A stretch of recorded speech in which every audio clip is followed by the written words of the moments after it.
আসসালামু আলাইকুম রহমতুল্লাহি আবরাকাতু।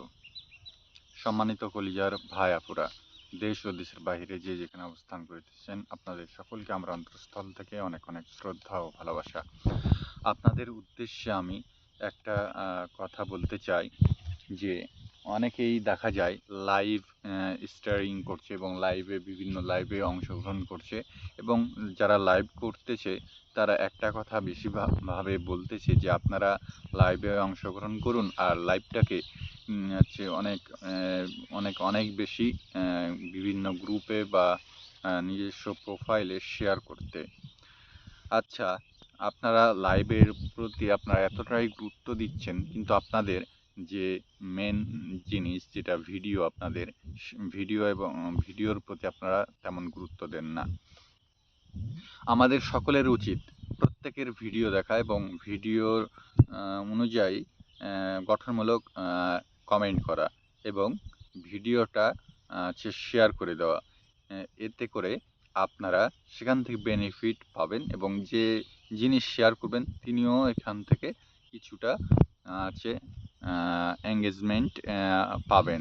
লাইভের ক্ষেত্রে শুধুমাত্র লাইভটাই হচ্ছে আপনার অডিয়েন্স বাড়াতে পারে, কিন্তু হচ্ছে আপনার সেখানে কোনো ফল হবে না। লাইভটা হচ্ছে আপনার হচ্ছে পরিচিত বাড়ানোর জন্য, এছাড়া এর বাইরে কিছু নয়। আপনি লাইভ করছেন, আপনার অডিয়েন্সের সাথে আপনি সরাসরি কথা বলছেন। অডিয়েন্সের কি কি চাহিদা সেগুলো আপনি লাইভের মাধ্যমে আপনি সেটা কালেক্ট করতে পারছেন, সে অনুযায়ী তাদেরকে সার্ভিস দিতে পারবেন। এর জন্যই হচ্ছে লাইভ করা। লাইভ করলেই যে আপনার ইস্যু চলে যাবে, লাইভ করলে আপনার এই চলে যাবে সে চলে যাবে, এটা না। হ্যাঁ, লাইভ করলে আপনার রিচ বাড়বে, এটা ঠিক। কিন্তু লাইভ ফেসবুক তো এখন বর্তমানে 30 দিনের বেশি রাখে না। তাহলে লাইভটা শেয়ার করে কি করব? আমি যখন কোনো গ্রুপে শেয়ার করে দিলাম, শেয়ার করার পর 1 মাস পর সেটা অটোমেটিক্যালি ফেসবুক ডিলিট করে দিল। তখন আমার সেই যে শেয়ার করেছিলাম সেটা সেই গ্রুপে দেখাচ্ছে যে এটা ডিলিট হয়ে গিয়েছে। এটা এতে যিনি সেটা শেয়ার করেছিলেন তার সেটা ক্ষতি হচ্ছে। তাই আপনাদের কাছে একটা অনুরোধ, আপনারা এমন বিলিভ করেন যে আপনাদের লাইভগুলো শেয়ার না করলে আপনি তাদের কমেন্টও পড়তে চান না।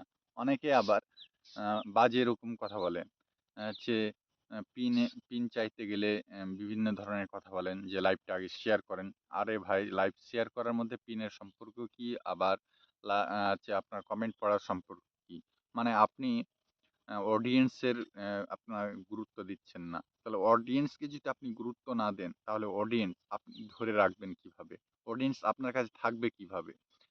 অডিয়েন্স দেখছে যে আপনি তার কমেন্ট, তার কথা আপনি গুরুত্ব দেন না, তাকে অবহেলা করছেন। সে আস্তে, আস্তে একদিন আপনার কাছ থেকে সরে যাবে। এভাবেই আপনার হচ্ছে যে জনপ্রিয়তা সেটা কমে যাবে। তাই অডিয়েন্সের সাথে আপনারা সবথেকে বেশি হচ্ছে অ্যা অ্যা কি বলে? তাদের সম্পর্ক তৈরি করুন এবং অডিয়েন্সকে কিভাবে ধরে রাখা যায় সেটা হচ্ছে এনালাইজ করুন।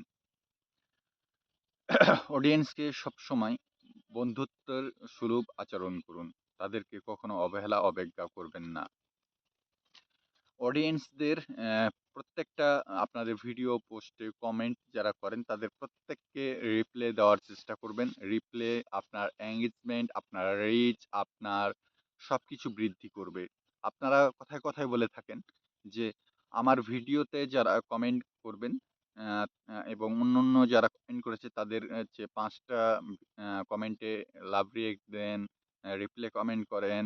এতে আপনাদের হচ্ছে এঙ্গেজমেন্ট বৃদ্ধি হবে, আপনাদের এই বৃদ্ধি হবে, সেই বৃদ্ধি হবে। এটা কিন্তু আপনার ভুল ধারণা। ফেসবুক তাদেরকে সেটা অধিকার দেয় নাই। আপনি সেটা হচ্ছে আপনি ভুল ভ্রান্তি ছড়াচ্ছেন। এতে এটা হচ্ছে আ কি বলে? আন আ অন আনঅরিজিনাল হচ্ছে আ কমেন্ট সেটা। সেটা হচ্ছে তার কমিউনিটি গাইডলাইনের বাইরে, হ্যাঁ? এক্ষেত্রে হচ্ছে তার কমেন্টগুলো, তার হচ্ছে লাইক, রিঅ্যাকশন গুলো সরাসরি তার কাছে চলে যাচ্ছে।